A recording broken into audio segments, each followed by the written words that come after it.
Okay, so starting off here, we have facing the front of the Range Rover. This is the front prop shaft. This is the front differential. You start by taking these four. There's two here, two here on the other side. And that's the front piece. You'll take all four of those off, pull those bolts out. And going down back to the rear transfer case, you'll have another four, and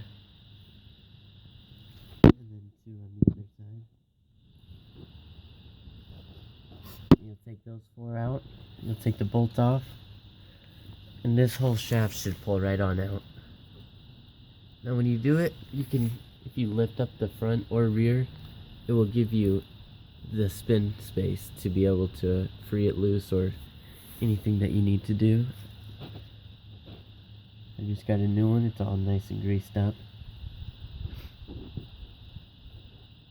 Drive Line Services, Portland. They did a pretty good job, they even painted it.